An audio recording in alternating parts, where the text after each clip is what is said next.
Okay, in this video we're going to go over this particular problem, translating English into math, but they're called motion problems.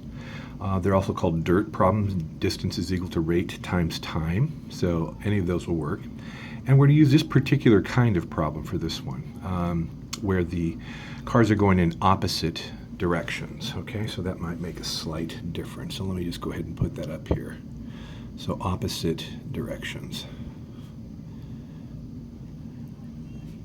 Okay, so now normally when I do these kind of problems and when I want to translate them, I also want to sketch them, which usually gives you an idea of maybe how to understand these problems and not just blindly solve them according to some rubric that your teacher told you. Okay, so let's take a look. Some friends are leaving to party to go home. One group takes Lyft going uptown at 47 miles an hour, or 47 kilometers rather per hour. So just off here to the side, I'm going to do this. So here's our party.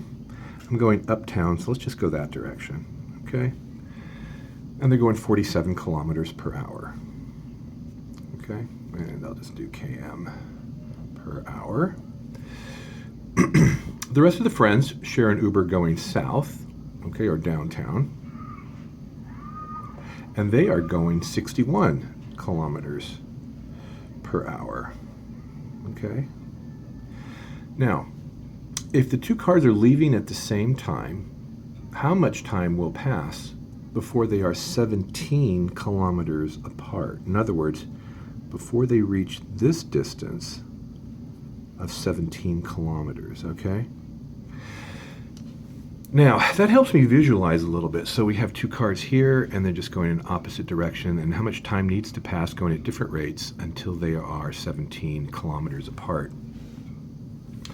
So I always set up my distance rate time problems in this little box here because I really have two different equations going on, don't I? I have the equation of this car going forward, that distance, rate, and time, and then this other equation, this distance, rate, and time going in the opposite direction. So I need to compare the two equations, and I'm going to do it this way. So distance is equal to rate times time. And I've got my uptown equation and I've got my downtown equation. Now this is what I know.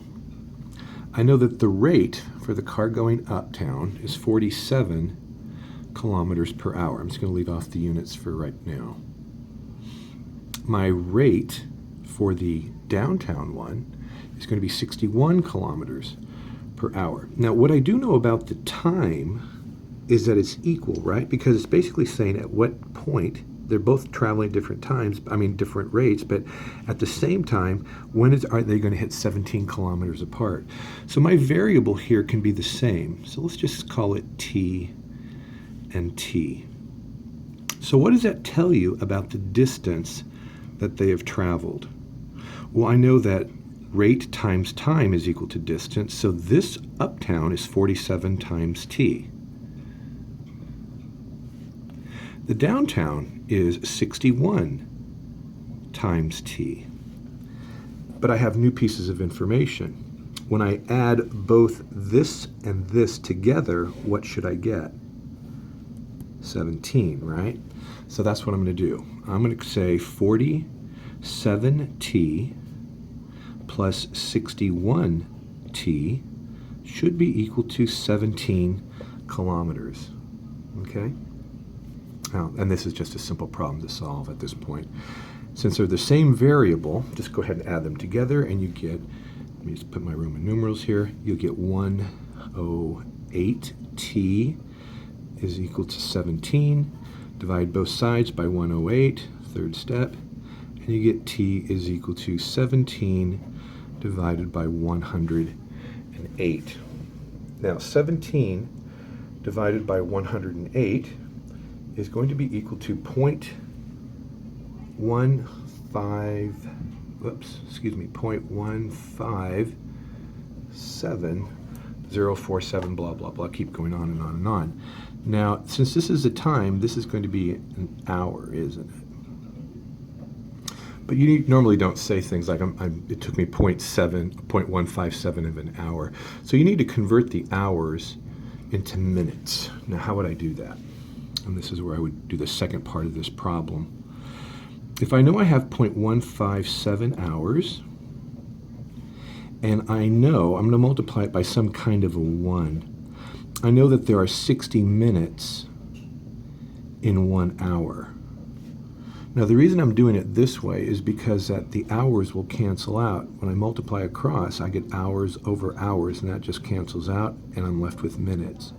So I'm going to multiply 0.157 times 60, and I'm going to get 9.4 minutes. And I don't even have to worry about the 0.4 minutes. I'm just going to say approximately, that little wavy line, 9 minutes.